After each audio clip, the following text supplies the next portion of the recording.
With the Razr Ultra 2025, Motorola set out to not only create the best flip phone ever, but arguably one of the best phones of 2025. The Snapdragon 8 Elite and 16GB of RAM provide stellar performance, and improvements to the camera, battery, and charging really take it to the another level. Moto AI could use a little tweaking, but it offers a fairly comprehensive suite of features in addition to Google AI or Gemini capabilities.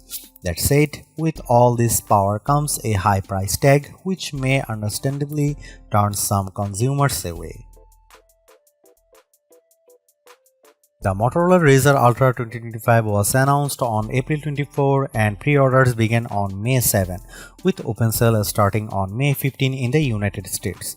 Two configurations are available: 16GB plus 512GB, which cost is $1,299 and 16GB plus 1TB, which cost around $499. The phone comes in 4 different color options, courtesy of Pantone, Scarab, Rio Red, Cabaret, and Mountain Trail. Availability will depend on the retailer and carrier. If you have followed the Razr series for the past few years, then the design of the Razr Ultra 2025 shouldn't surprise you. It looks nearly identical to its predecessor, which in the case would be the Razr Plus 2024, sporting the same curved frame, rounded corners, and massive cover panel. The difference lies in the slightly larger display size, the new materials on the back, and the IP48 water and dust resistance for improved durability. The Razr Ultra 2025 color options are quite interesting this year, as Motorola continues to move away from muted shades. I have the Rio Red color on my unit, which incorporates Motorola's now standard vegan leather and is admittedly the least interesting of the Razr Ultra 2025 colors. I previously spent some time with the soft Alcantara and sturdy wood finishes during my hands-on, and I must say Motorola has given users quite the selection of sensory goodies to choose from. I also like that Motorola switched from a glossy frame to brushed metal, as it gives the overall design a rustic sheen. Opening the phone feels great thanks to the new titanium reinforced hinge. It's stronger and makes it easier to open the Razr Ultra with one hand. It almost springs open with a satisfying click, which sounds about as good as it does when closing the phone. When the phone is open, you are greeted with a 7-inch OLED display that looks much punchier than previous models. This is likely a result of the Pantone collaboration, which aims to provide authentic and vivid images. The sharper Super HD resolution also makes content look crisp, while the variable 165Hz refresh rate helps make UI elements move with a sleek, buttery smoothness. Motorola offers 3 display presets for controlling color display: natural, radiant, and vivid. I would suggest radiant, as it splits the difference and gives you a bit more vibrancy without overdoing it. There are also a few settings for eye protection, including flicker prevention for users with PWM sensitivity, which is nice to see as Motorola continues improving the overall quality of its displays. The Razr Ultra 2025 is powered by the Snapdragon 8 Elite, making it the first flip phone to feature this chipset. Coupled with 16GB of RAM, it theoretically surpasses other flagships, at least on paper. It may seem like overkill, and it probably is, but the result is the kind of performance you'd expect from a top-tier flagship phone, as I experienced no lag or hiccups in my use. Unfortunately, the Geekbench 6 scores don't really reflect this. It scores lower than the last year's Z Flip 6 and Razr Plus 24 in single-core tests, although it performs significantly better in multi-core tests. My guess is that Motorola may have adjusted the clock speed of the prime cores to help with thermal management, as flip phones tend to get quite warm in the top half when overworked. I don't put much stock in benchmark tests, and my real-world use of the phone has proven to be quite exceptional. That said, if you do care, then it's certainly something to consider.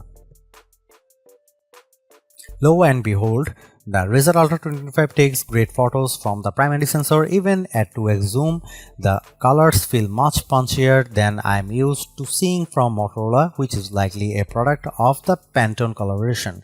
Dynamic range also feels improved during the day with better handling of low light and nighttime images.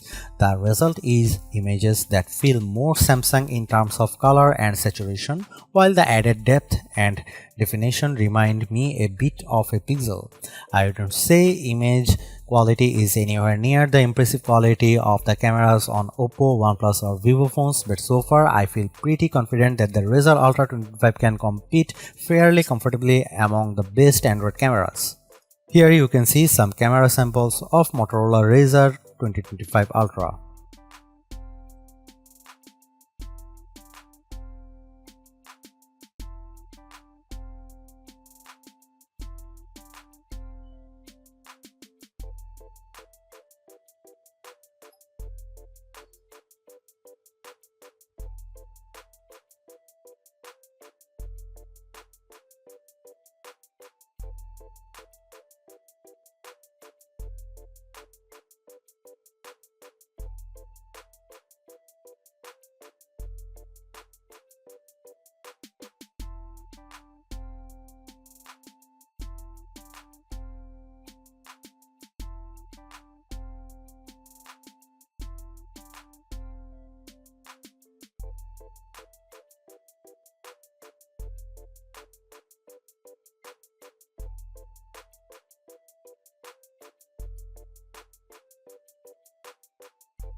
The Motorola Razr Ultra 2025 actually delivers. It's easily the most stylish phone out there, no matter your color or material wise.